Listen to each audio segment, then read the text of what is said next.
Hey guys, Zareth here.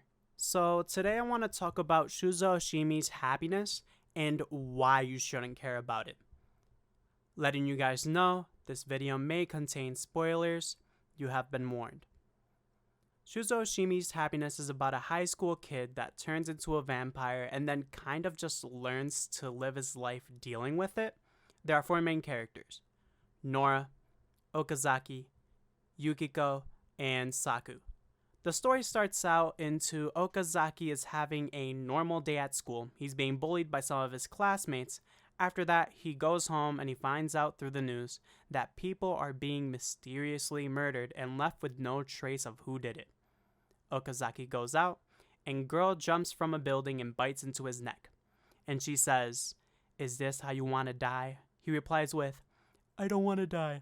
After that, he wakes up in the hospital, and now the light bothers him all of a sudden, and he is extremely thirsty. So now, Okazaki becomes a vampire, and we get it, the transition from human to vampire is really hard, and we see that throughout this book. Again,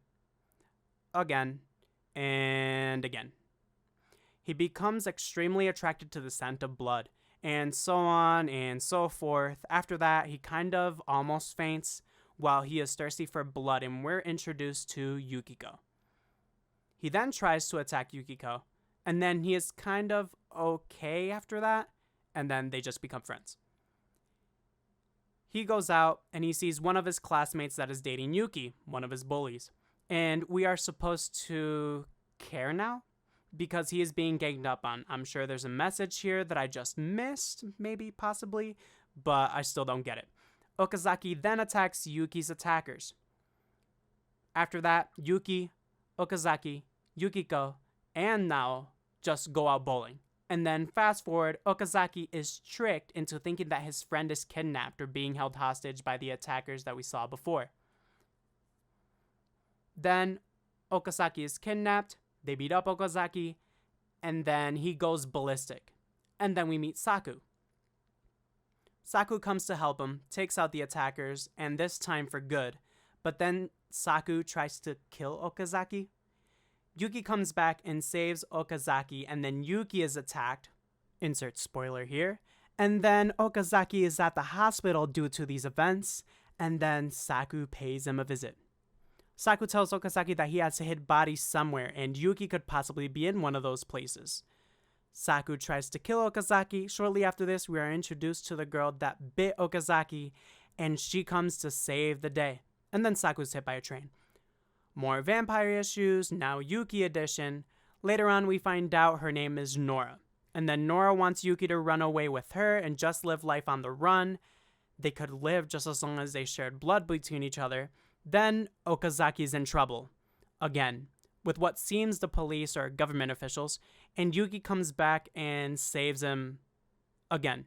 Yuki wants him to now run away with him. Yuki and Okazaki meet Nora. Yuki completely switches up, and then we get the perspective of everyone else that is now looking for Okazaki and Yuki, and ultimately they are led to a place where a group of people worship vampires like gods. That is pretty much it. If I had to summarize it in like 5 minutes or so, that's it.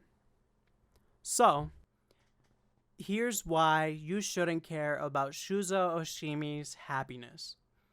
In my personal opinion, I feel like Shuzo Oshimi writes a lot of the books with the same foundations. For example, in Flowers of Evil, the main character meets a girl, and then the girl is like a sociopath in her tendencies and mannerisms, and then they kind of form a bond due to these mannerisms or due to X event. In Happiness, I see a similar foundation, where boy meets girl, girl is incredibly ballistic, or there is something different about her, and then boy develops a connection with said girl due to X events. It's just repetitive. I don't expect every manga artist or every manga writer to just release a banger after another banger. I love Flowers of Evil, don't get me wrong, but when it's about happiness, I just felt like it was a bit repetitive from his other works I've read. Another issue I see in Shuzo Oshimi's happiness is that I felt like the basis of the story felt like a bad reimage of Tokyo Ghoul.